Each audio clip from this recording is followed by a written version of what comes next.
Feeding your baby new foods can be a stressful time, and it's a change of routines, and most importantly, parents are just wondering, what is safe to feed my child?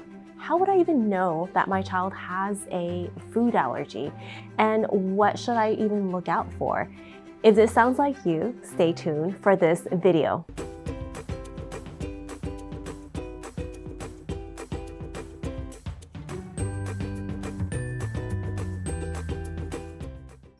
When it comes to introducing new foods to your baby, the most commonly asked questions are, in my world as a pediatrician, yes, you guessed it, about food allergies.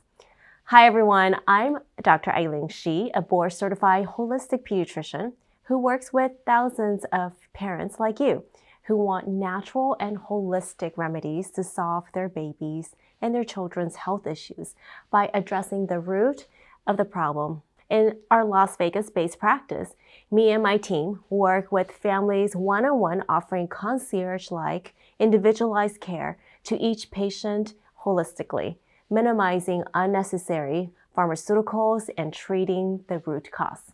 How do I know my child is having an allergic reaction to food? And what does food sensitivity or intolerances mean? And what is the proper approach to feeding my child safely without having a bad reaction from food?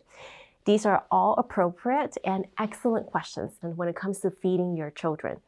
So let's start by first revisiting the meaning of these terms: food allergy, intolerance, and sensitivity. Number one, food allergy is defined as immune-mediated response your body has toward a food allergen. Our body reacts mainly in two ways: IgE-mediated and non-IgE-mediated. Non-IgE-mediated food allergies are caused by reactions involving other components of the immune system apart from IgE antibodies. The reactions do not appear immediately after eating the offending food allergens, but hours later, and they can present as gastrointestinal reactions like vomiting and bloating and diarrhea. In IgE-mediated allergies, our bodies produce immunoglobulins or IgE antibodies to a specific food. When there is an immune-mediated response, such as this means that the exposure to a certain food will trigger an increase in the production of IgE antibodies that cause allergy symptoms in the body. The most common IgE-mediated food allergens are milk, egg, soy, wheat, peanut tree nuts, and fish and shellfish. In the case of a true food allergy, a bodily reaction happens every time that food allergen is ingested. These food allergy symptoms may be, according to body system, the skin, you might have itchiness, blotches, hives, welts, mild to severe swelling. In the eyes, you might be tearing up, redness, itchy. Nose, nasal discharges that's itchy and congested.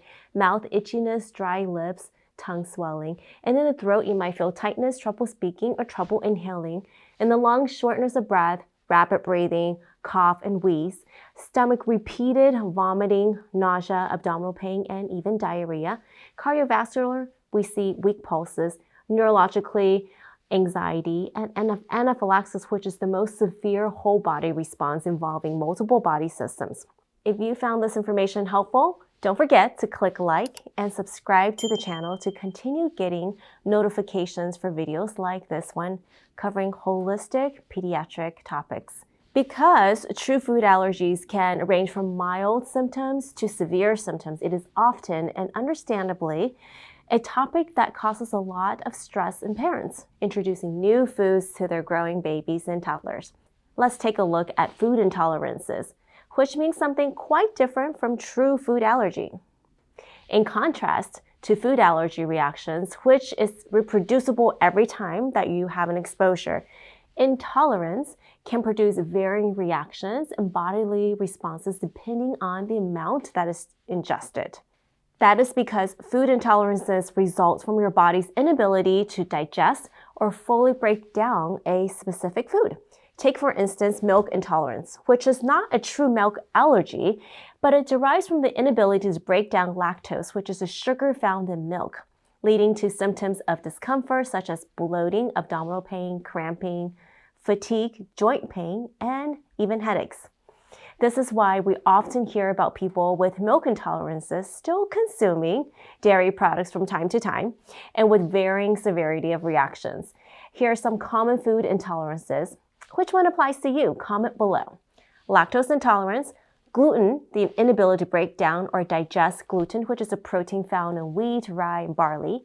Histamine intolerance, caffeine intolerance, salicylate intolerance, fructose intolerance. Lastly, food sensitivity has gained a lot of popularity lately in the media due to marketing for food sensitivity test kits. This is a gray area because there's really no consensus in the medical community on the definition of food sensitivity. Food sensitivity is similar to intolerance in the sense that having a food sensitivity suggests that there's difficulty in digesting a certain food. Food sensitivity tests are poorly studied in well-controlled studies and show a poor correlation with actual food allergies that are immune-mediated responses. The results on food sensitivity testings are hard to interpret because 1, how the values are derived are not clearly defined. 2, your body's reaction or sensitivity to certain foods may change widely from week to week. For instance, if I am just recovering from a viral illness like a common cold, your body may not tolerate milk and many foods, but all that could change when I'm back to good health. One thing I would like to caution you about the sensitivity test is this, and to take it with a grain of salt, which means to think of it as a snapshot of your body at a specific moment in time, the time when you decided to do a quick finger prick for the blood samples, that is.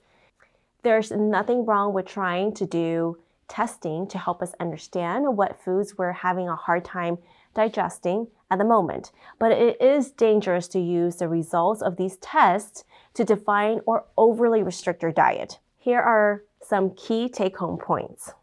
Number 1, food allergies are immune-mediated responses to a food allergen, either by IgE antibodies or by other components of the immune system.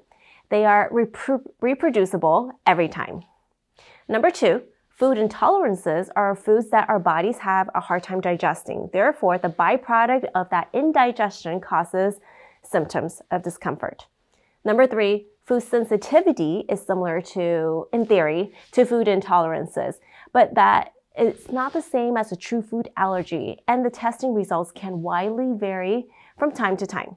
This video is intended to be educational, and even though I am a pediatrician, the information on this platform is intended to spark conversations between you and your care team that helps provide the most individualized care for your children. In our Las Vegas-based practice, we work one-on-one with families just like you, offering individualized, holistic pediatric care.